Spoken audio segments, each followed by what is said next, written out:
اتنا آسان بھی نہیں ہے مسلمان ہونا. اعلیٰ ترین قوم ہے دنیا کی. اسلام آج دنیا کا سب سے بڑا مذہب ہے. کائنات میں اللہ تعالیٰ نے سب سے زیادہ عزتیں، طاقتیں، دولت، روئے زمین کے خطے، سب کچھ اس قوم کو عطا فرمایا.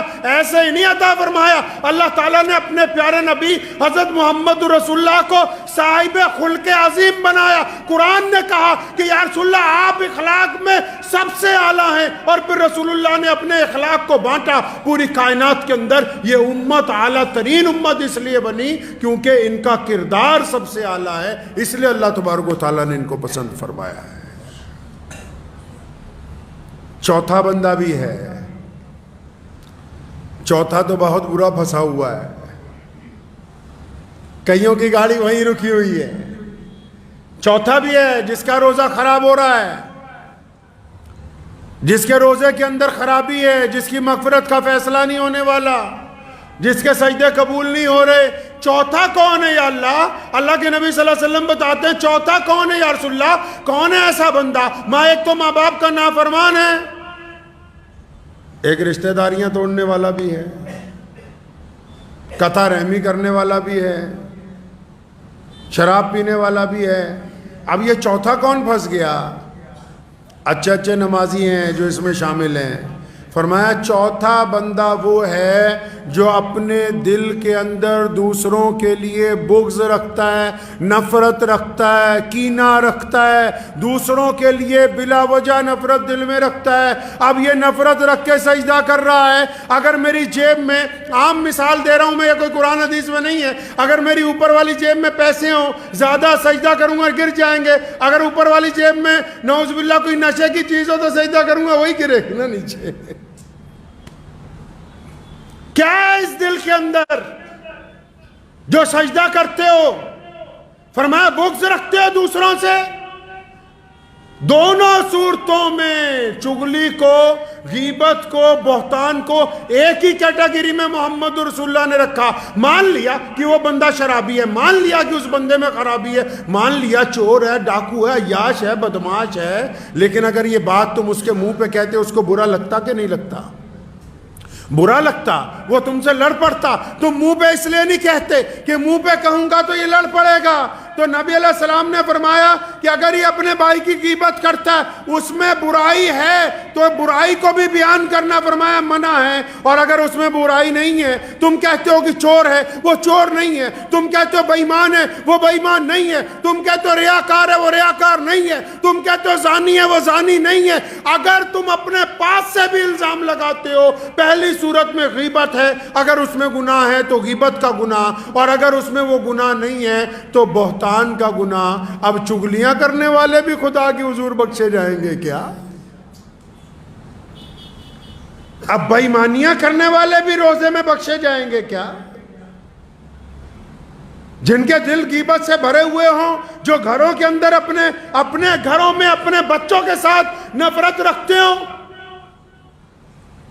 جو مسجد میں آتے ہوں پھر بھی پردھان کی جی کے چکر میں ایک دوسرے کی ٹانگ کھینچنے کی فکر میں رہتے ہوں، جو یہ سوچتے ہوں کہ فلاں کی خامی کیسے نکالیں، جو 24 گھنٹے اسی چکر میں. اب کسی گھر میں کوئی بہو ہے، کسی کی بیٹی بہو بن کے آ گئی، ہماری کہیں چلی گئی، ہم کہتے ہیں داماد اچھا ہو جائے لیکن ہمارا بیٹا اچھا نہ بنے اپنی بیوی کے لیے.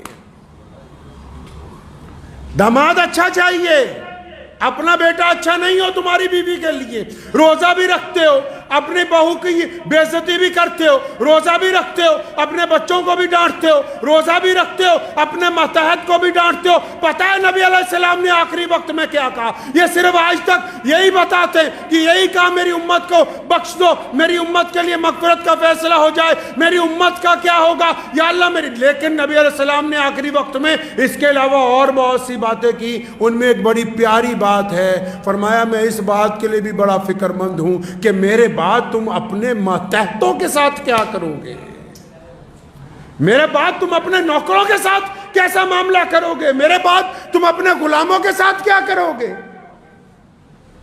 جس نبی علیہ السلام نے زندگی میں ظاہری پردہ فرمانے کے وقت بھی اس بات کی فکر کی ہو کہ میرے بعد ماتحتوں کا کیا ہوگا، نوکروں کا کیا ہوگا، ملازموں کا کیا ہوگا، غریبوں کا کیا ہوگا، مسکینوں کا کیا ہوگا، پھر اس امت پہ روزے فرض کر دیے گئے ہوں، ان فرض روزوں میں روزے دار بندہ اپنے گھر کے اندر ہی ایک بغض رکھتا ہو اپنے ہی دوستوں کے لیے، اپنے ماں باپ کے لیے، اپنی بیوی کے لیے، اپنے بھائی کے لیے، اپنے عزیز و اقارب کے لیے، اپنے نماز کے ساتھیوں کے لیے، پھر یہ سوچتا ہے کہ میرا روزہ ہو گیا۔ روزہ ہوا نہیں ہے، روزہ نہیں ہوا۔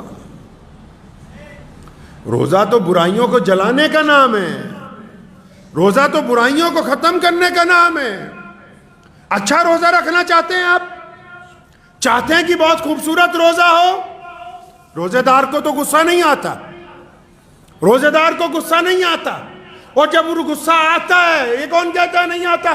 ارے آتا ہے غصہ، لیکن روزے دار غصے کا اظہار نہیں کرتا۔ روزے دار غصہ آنے کے بعد گالی نہیں دیتا، روزے دار غصہ آنے کے بعد غصے کو ضبط کر لیتا ہے، روزے دار غصہ آنے کے بعد ناراضگی کا اظہار نہیں کرتا۔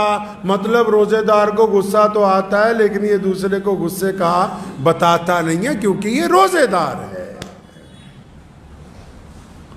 روزے دار کا عمل اور اس کا کردار اچھا۔ روزہ رکھنا چاہتے ہیں، ماں باپ کی اطاعت کیجئے۔ ماں باپ کہہ رہے ہیں بیٹا جلدی گھر آ جاؤ، کہ نہیں ہم تو دیر سے آئیں گے۔ ماں باپ کہہ رہے ہیں فلاں کے ساتھ ملنا جلنا کم کر دو، نہیں ابا تمہیں نہیں پتہ ہے۔ ماں باپ نے تمہارے اندر کچھ خرابیاں دیکھی، ان کی اصلاح کرتے ہیں، تم کہتے ہو کہ نہیں آپ کو عقل نہیں ہے۔ اگر آپ اچھا روزہ رکھنا چاہتے ہیں تو اپنے ماں باپ کی اطاعت کریں، اگر آپ اچھا روزہ رکھنا چاہتے ہیں تو تمام طرح کے نشے چھوڑنے کا عہد کریں اس رمضان المبارک میں۔